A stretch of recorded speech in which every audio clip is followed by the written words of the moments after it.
There are a ton of different CPAP mask options out there, but how do you know which one is right for you? Well, in this video, I'm going to walk you through every mask style, how to fit each mask properly, and how to choose the right mask for you based on your sleep apnea symptoms and personal preferences.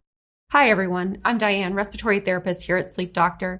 I have over 20 years of experience working with sleep medicine and CPAP machines. So let's start off by talking about all the varieties of CPAP mask styles on the market. And please note that most masks are designed to work with most machines, so there's really no need to worry about compatibility issues. All right, first we have the nasal pillows mask. This mask uses soft silicone pillows or gel pillows that sit at the entrance of the nostrils to create an effective seal. Many of these masks come with fit packs that include various sizes to accommodate the different sizes of nostrils. Now let's go over how to properly fit a nasal pillow mask on your face. First, you're going to position the nasal pillows at the entrance to the nostrils. Keep in mind, on this mask in particular, it tells you left and right, and it also has your size down here at the bottom. So always make sure the size is down towards the chin. So we're going to place the pillows at the entrance of the nostrils, and we're going to pull the headgear to the back of the head. Make sure that those are comfortable into your nostrils. And then what you're going to do is position these two straps, one at the base of the head and one at the top of the head. You can tighten the mask using the strap here on the side. We want to make sure that this mask is not too tight. Run your fingers around the edge of the nostrils to make sure that there is no air escaping to ensure that there is a proper size and fit.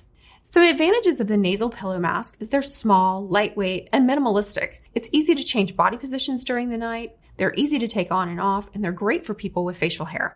It minimizes red marks on the face and skin irritation as well.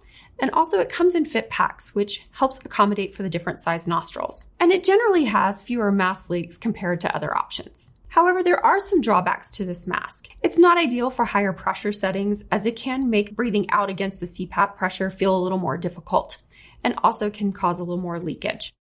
There's also a potential for sore nostrils, which is usually a short-term problem. It does require breathing through the nose only, so it won't work if you're a mouth breather or have chronic nasal congestion. So the next mask style is called the nasal cradle mask. This mask is similar to the nasal pillows, but instead of the pillow design that enters the nostrils, it uses a single cradle with two air holes, and your nose rests directly on top. So how do we fit the nasal cradle properly on the face? Just like with the nasal pillow mask, this one has your size down at the bottom, and it says left and right on the sides. So what you're going to do is place the cradle just below the nose, and you're going to pull the strap onto the back of the head. These straps should separate on the head, one at the base of the skull and one on the top of the head. Ensure that the cradle is sitting just underneath the nose with your nose in its normal position. It shouldn't be pushed up like a pig nose, just in its normal proper position. Make sure that the straps are on the tops of the cheekbones, and make sure that you feel around the outside edge to make sure that there is no leakage. If there is, reposition and tighten if needed. So some advantages to the nasal cradle mask: it shares the same benefits as the nasal pillows. It's minimalistic in design, it's lightweight with fewer components that make it more comfortable and less cumbersome. And compared to the nasal pillow, the air pressure feels less intense, which may make it easier to tolerate throughout the night. If you do toss and turn throughout the night, this mask doesn't provide as good a quality of security because you don't have those pillows that are directly pushing air into your nostrils. So who would we recommend this mask for? People who might be a little more sensitive to direct nasal air pressure. And because this mask has a slightly looser fit and therefore is more prone to air leakage, it's good for people who don't move around as much during the night. So next we have a standard nasal mask. A standard nasal mask is a mask that covers the entirety of the nose, providing an effective seal, and it's made of either silicone or gel similar to the pillows and the cradle masks. Now let's talk about how to properly fit a nasal mask on your face. So for this mask, it does have magnets. So we're going to take those magnets off, and we're going to place this mask just gently over the nose and pull the straps around. We're going to attach the magnets. And now we're going to adjust the straps to properly seal the mask. The key with any mask is making sure that it is snug, however not tight. This should not hurt your face. It should not hurt your nose. So we're going to adjust each strap by pulling the Velcro out and just tightening with even pressure. Once you have your mask properly on your face, you want to ensure there is no leakage, especially around the bridge of the nose. There should be no air leaking into your eyes. There should be no air leaking here around your lip. Run your fingers around the outside edge of the cushion to make sure that there's no leakage and adjust accordingly. Let's examine the benefits and challenges of the standard nasal mask. Unlike the nasal pillow mask, which pushes air directly up your nose, and the nasal cradle, which sits under, this mask circulates air around your nose, so it's better for higher pressure settings. It provides a snug fit, especially with the more straps, which helps prevent movement during the night, keeping it secure on the head. The challenges with this mask can be that the head straps can feel cumbersome. While it's less so than a full face mask, it's still noticeable and can leave red marks on the face from the straps, especially if you get them too tight. Additionally, it may cause sensitivities on the bridge of the nose. So who would we recommend the standard nasal mask for? This mask is ideal for individuals who require higher pressure settings and prefer minimal mask contact on their face. On to the full face mask and how it works. This mask covers both the nose and mouth, providing a comprehensive seal under the bridge of the nose to just under the chin. This ensures effective therapy for users who breathe both through their nose and mouth during sleep. Many of these masks also come with fit packs, which include various sizes to accommodate the different face shapes and sizes. So let's talk about how to properly fit the full face mask on your face. So for this mask, I'm just going to take off the bottom straps here, and I'm going to put it gently over the nose and mouth.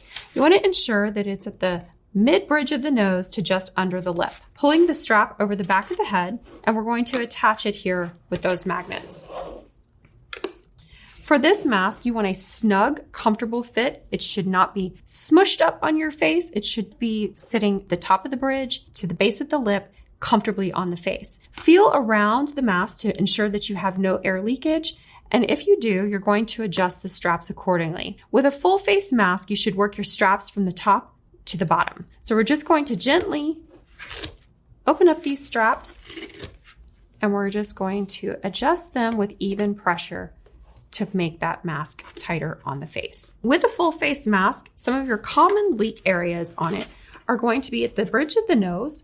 You should not feel air leakage into your eyes. You also should not feel air leakage around the chin. So make sure that if you feel air leakage in those spots, that you tighten your mask straps appropriately. So the full face mask has many benefits and some drawbacks, so let's discuss those. People who use these types of masks can withstand higher pressure settings. It also comes with a variety of sizes to fit each facial type. It provides a snug fit, especially with the additional straps, which help provide a secure connection so that it doesn't move very much during the night. However, there are some challenges to this mask. The robust straps can feel cumbersome, while less so than other types of masks is still noticeable. Additionally, they may cause sensitivities on the bridge of the nose and other parts of the face. Now let's move on to our last style of mask, the full face hybrid mask and how it works. This mask works similar to a nasal cradle in the fact that it sits under your nose, but it also covers the mouth as well to accommodate mouth breathers. This ensures effective therapy for users who breathe through both their nose and mouth during their sleep. Many of these masks can come with fit packs, which include various sizes to accommodate different shapes of faces and sizes. So now let's talk about how to properly fit the hybrid full face mask on your face. So with this mask, we have magnets down here at the bottom. I'm going to take those off. And what we're going to do is fit the nasal portion just underneath the nose and right here around the mouth. Adjust your straps. We're going to pull these straps forward and attach our magnets. Next, you want to ensure that there's no air leakage here around the nostrils and none here around the chin. If there is, you want to tighten your straps, again, moving from the top to the bottom. This mask gives you a free field of vision here, so you can see, you can watch TV or read a book if that's what you need to go to sleep. So let's examine the advantages and drawbacks of the full face hybrid mask. This mask is great for people who want less contact on the face, particularly those who may have claustrophobia, who have difficulty tolerating a traditional full face style, but still are mouth breathers requiring a full face mask. It also provides a snug fit, although it can be a little more challenging to get the proper fit. The drawbacks of this mask are similar to a traditional full face style in that the straps can feel cumbersome. Additionally, it may cause sensitivities under the nose or other parts of the face. So let's talk about maintenance and care of your CPAP masks. You should be replacing your mask at least every 3 months.